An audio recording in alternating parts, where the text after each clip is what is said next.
It's so hard for me to understand how many people still don't realize Elon Musk is special and one of the most consequential humans on Earth. His accomplishments speak for themselves. He's already proven breakthroughs in AI, autonomy, energy storage, space travel, and manufacturing, just to name a few. Right when Tesla investors are so concerned about Elon being distracted launching a new political party, he announces robotaxi expansion, Grok 4, the world's most powerful AI. We'll watch a video of Jensen Huang, CEO of NVIDIA in 2009, as he tried to prepare the world for the coming AI revolution. At the time, NVIDIA's market cap was just $5 billion.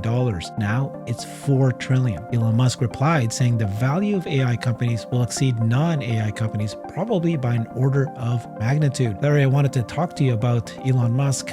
We are at a point now where there's people like me and you who recognize Elon's value, how he can just invent things and make things execute and make things that will never happen anywhere else. Same time, people are calling for him to step down from the board, from Tesla, to not be so distracted and all that. So I wanted to have this conversation. We welcome Larry. Thank you. Great to be here. One of the people you like is ARK Invest and Cathie Wood. And she just recently said this, just today. She said, harnessing breakthroughs in AI, robotics, and energy storage, Elon is the most productive human being on Earth and in space, in history. Facts are facts. I don't even know why people need to say this, but isn't it true? I mean, it's absolutely true. Yeah. And, Cathie really is the person to judge. I mean, she is one of our greatest minds when it comes to innovation. She studies it, she invests in it, she espouses it. So, I mean, if she can't recognize innovation, nobody can. And I reposted that post of hers because people don't realize it. People think he's a normal human being, just like you or I. He's not. He's not. He's the most consequential human being, certainly in the field of inventiveness, industrial production, process, and also, just in the field of building vehicles. He's revolutionized multiple industries. He's revolutionized the satellite industry. He's revolutionized the launch industry. He's revolutionized the vehicle industry. He's revolutionized the battery industry. And he's revolutionized the means of production, the industrial process. So one person, I'm talking about one person doing all of that within a very short lifetime. The guy's only 52. So, I mean, that is the most consequential human being on Earth right now. It seems to be very clear to me. And what I'm going to bring up is that it's what's going to happen in the future because of what he has today and the collection of what he has today. He has the most important things, right? So you have energy, which is the driver of anything in the future. You have robots, you have AGI, and you have manufacturing. And of course, there's all the other things. But if you got manufacturing, these dreadnought factories that can build anything low cost, low energy, low labor, and you have AGI to support everything, at that point, any business can be created cheaply, quickly, and multiple businesses. So I see Tesla today as, entering 5 major businesses. In about 10 years from now, it could do any business. It could be making clothes. It can be making vending machines. It can be making drones. It could be doing all these other things if whatever he decides, if it's important to him. And I wanted to show you this video of Jensen Huang, CEO of NVIDIA in 2009. So this is like years and years and years ago. At the time, NVIDIA was worth $5 billion. And Intel was $90 billion. He looks like a kid there, yeah. 2009. It does, doesn't it? Yeah. It looks like maybe just graduated from graduate school. $90 billion. Of course, today, NVIDIA's just, recently passed to become the most valuable company in the world at 4 trillion. Intel's 102 billion. And this gives you an example of what he was talking about in 2009. Nobody was listening to him. He was being interviewed by Charlie Rose. But 2009, I just imagine what people were saying when they heard him talking about AI. Elon said the value of AI companies will exceed non-AI probably by an order of magnitude. I just like this video because it's like Elon today talking about what's going to happen in the future, and people just don't understand it. They won't believe it. There's this tension between us and Intel that is discussed today, and I think that at the core of it, if you will, is the battle for the soul of the PC. You know, if you look at the PC was created as a electronic and technological, a general purpose version of the typewriter and the calculator.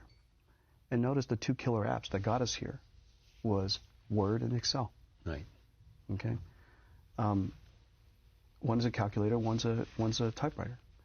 And so the architecture of the personal computer is based around a processor called the CPU, which is optimized for, designed for text, characters, numbers, and number crunching. The computer has become, all of a sudden today, a medium for artistic expression. And so where we started and where we are today is very different. And along the way, what happened was, and what made this possible, this virtual world capability, this experiencing the world capability, virtual worlds and imaginations and artistic expression, what makes that possible is this processor we invented called the GPU. Right. And so now there's this tension between which one is more important. We believe that the GPU is going to become more and more important than ever. And instead of just manipulating text and numbers, the world's going to want to manipulate images. And what do you think Intel believes? I think that they clearly believe that the GPU is becoming more important because they want to take you on. They want to take us on, and so I think there's a good reason for that. And the perfect metaphor, you know. Okay, these are things you brought with us to show me. Yeah, let me show you. It's really the battle of which one's more important. And your argument is? Our argument is that the CPU is important. You can't do without it. But where we want to take the future of computing, the GPU is going to do the job. But can the GPU do it alone? The GPU surely can't do it alone. Exactly. Yeah. So you're just simply arguing that you need both. If you want to reach the potential of where the technology is. That's right. You need both a GPU and a that's right. You need both CPU. And then there's a shifting of relevance, if you will. So, but do you envision in your most expansive moments that NVIDIA has the possibility of becoming as powerful and as huge as Intel? People talk about the competition between us and Intel today, and yet we don't make a microprocessor. It's actually very interesting that people talk about the competition or tension or the relationship. Meaning they expect you to make a microprocessor? Here's a company we compete with, and we don't make what they make.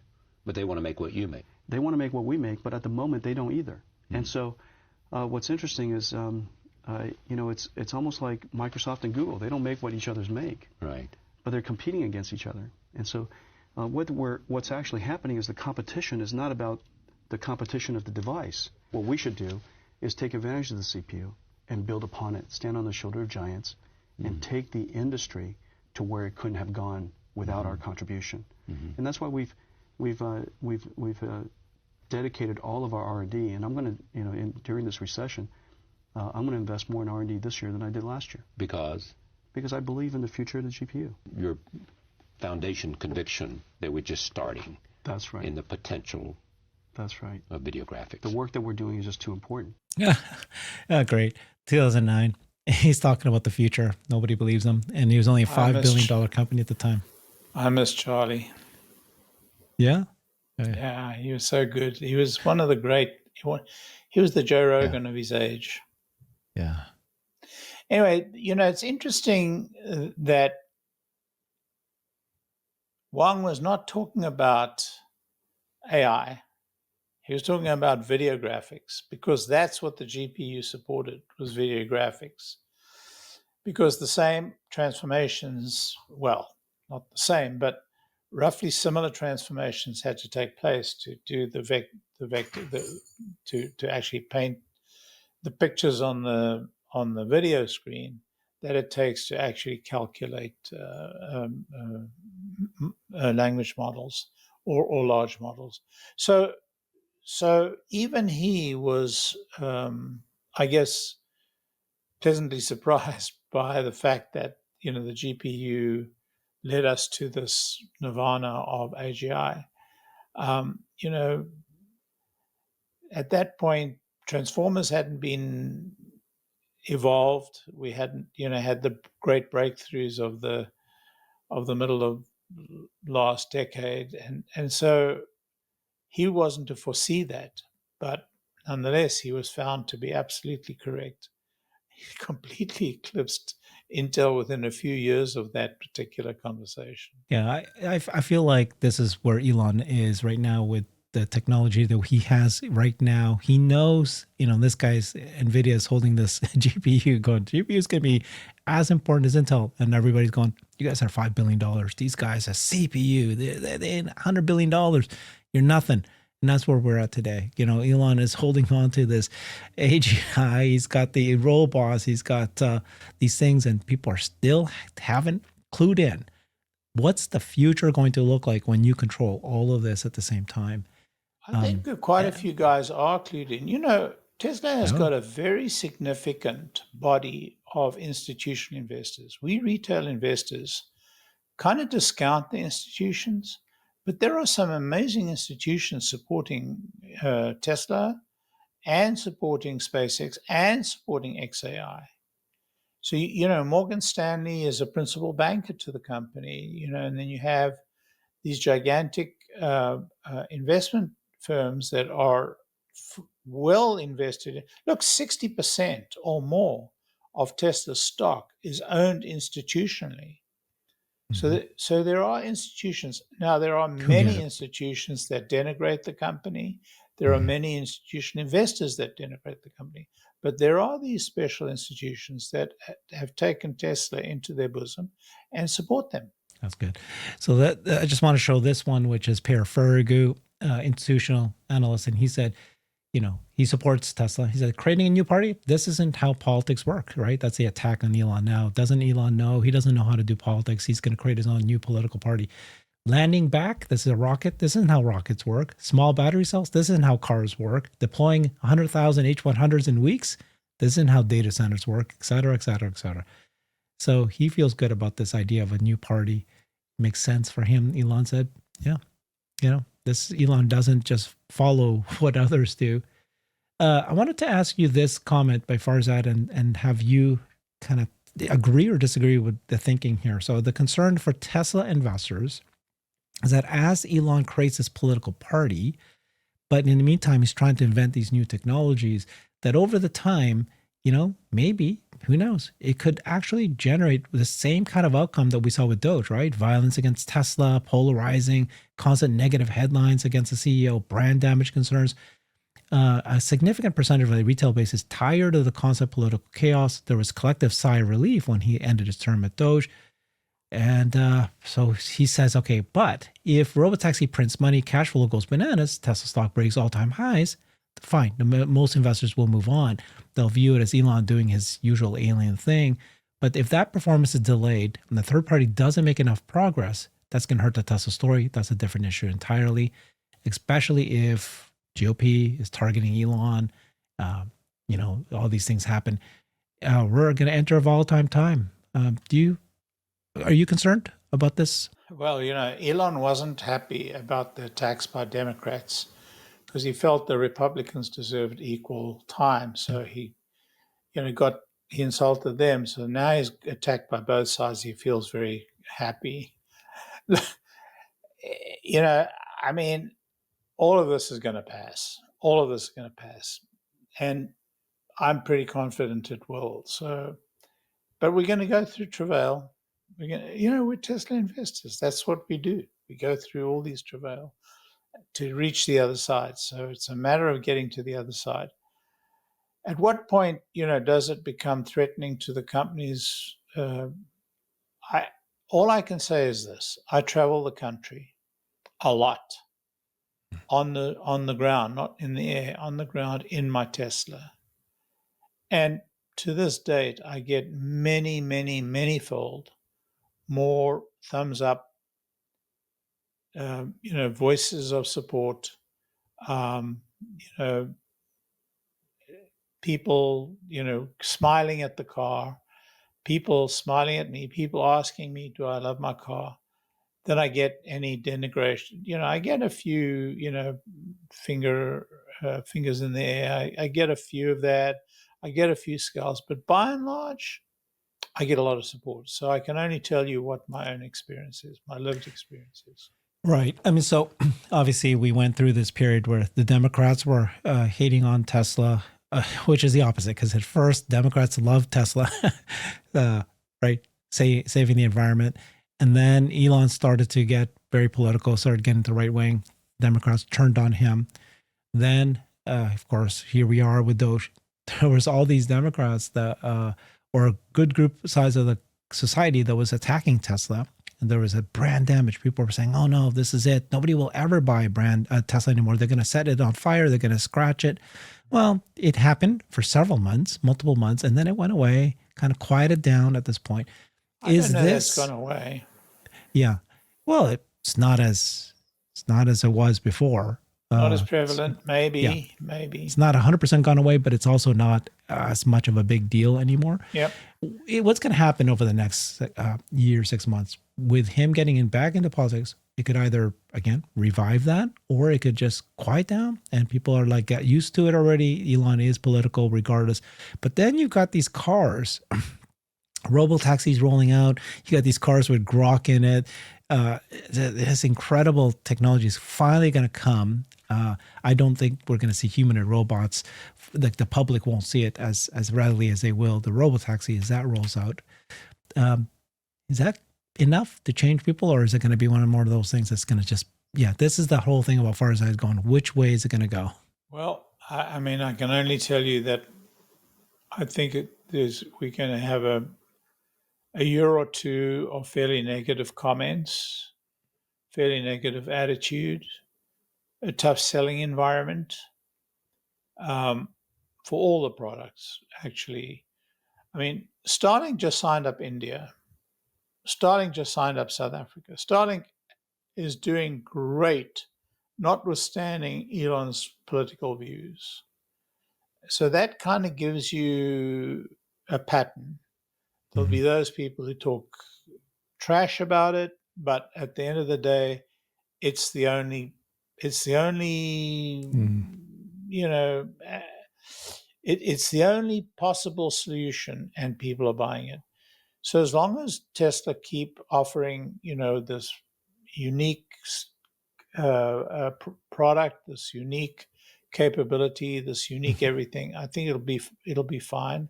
It won't be as good as it could have been if Elon hadn't been political. But then on the other hand, if Elon hadn't been political, would we get to where we are today? I mean, I really think Elon, sees what should be done and pursues what should be done. Does everybody see it in the end? Not everybody, but ultimately, I think the majority will move to where he is. Ultimately. So I'm with you. I do think it's going to be a positive future. It's not going to, him getting political is like, I like the way you said it. It's going to affect it, but I don't think it's going to be as bad as people are expecting. I have a theory, and I'm starting to solidify in this theory more and more. My theory is that Tesla is going to actually go into advertising, and they will advertise bigger than ever. Why? Remember that Elon said before, there's no point in advertising. I mean, he said, sure, we'll do advertising, but you can see that it's not in his heart, because he said there's no point if people can't afford it. But once these more affordable vehicles come out and you actually have a monthly fee that is, very, very attractive and affordable for people, Then you've got AI, you got robotaxi, you got Grok, you've got everything is in place now with FSD, that it just makes so much more sense for people to, to go this far and wide. I think that this will be the time that they will come out. This could change the perception of Tesla, and support it. Because right now it's all word of mouth, and it's great products sell, and that's what we've done. But I think once we hit that mark, which is what Elon said before, right? Once you hit that low cost and we get to that point, yeah, this is when you go out. What do you think? Calling me skeptical. I don't think Elon's going to be excited to advertise. You may be right. It's possible. I mean, it's a theory. It's as good as most. The theories we've had about Elon and Tesla over the years, very seldom have we been right, but it's possible. I don't think it's necessary, and I don't think they're going to do it. Oh, okay. Yeah, if there's one thing they should advertise, it seems to me, is the robotaxi. Right. Because that's very hard to grow at the rate of word of mouth. Although Facebook grew at the speed of, at like no other product in the past, and that was pure word of mouth. Yeah. So maybe I'm wrong there as well. Maybe he's not even going to advertise there. I haven't seen anywhere where Elon has been comfortable at advertising yet. Yeah, it's a good point. I guess the debate here is like, are the products so good and they're so delightful and they're so important and they're so affordable and they're so, has tremendous value that it will eclipse at this point any kind of hatred for the brand or for Elon or concern about politics. And I think we're there. I think we're really there in the next year or two that it will get to that point. And so we're not there yet. No. But within a year or two, we could be there. Yeah. So it's very important to understand that I think we have a year or two of tough sledding. Agreed. I mean, when you're able to offer like really low cost transportation, people know how much it costs to buy a car. They know how much that impacts their daily. They know how much it costs them to rent, to get an Uber or to rent a taxi, or that they don't have an option. That's even the worst, right?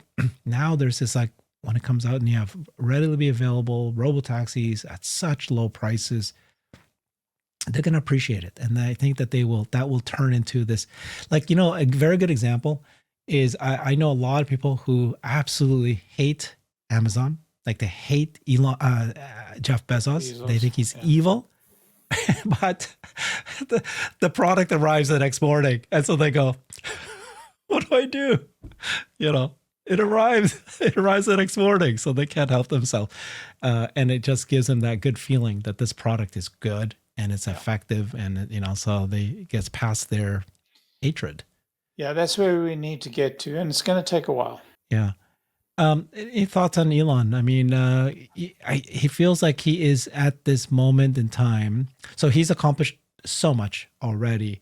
But you know how when you've got the pieces in place now, things actually accelerate. Like, he's got the pieces in place. When you've got AGI actually working, when you've got robotaxis actually available out there, the manufacturing of products is so good now, and they can produce a car within 5 seconds, right, for the plan for the cybercabs. Now you can do anything. I mean, get into drones. I can choose to do that if I wanted to, and he can make it happen if he wanted to. I am probably prepared to put good money down that he's not going to get into drones. But having said that, I think that you're right. I don't think he's looking to expand the product range. I don't think he's looking to invest more money. I think what he's focused on right now is rolling out robotaxis. A huge challenge. Mm-hmm. Focused on getting the bot out. It's a huge challenge. And above all, focused on getting Starship up. It's a huge challenge that's not going that well right now. Mm-hmm. And so he's got 3 gigantic challenges and, quite a lot of lesser but very important challenges, like getting his car sales back up, getting production of these robotaxis really done. Everybody's acting like this is all done. Everybody's acting like, okay, he solved AGI, he solved production, he solved blah, blah, robotaxi. It's all solved. Bullshit. Mm-hmm. He is at the most difficult part of it all. Yeah.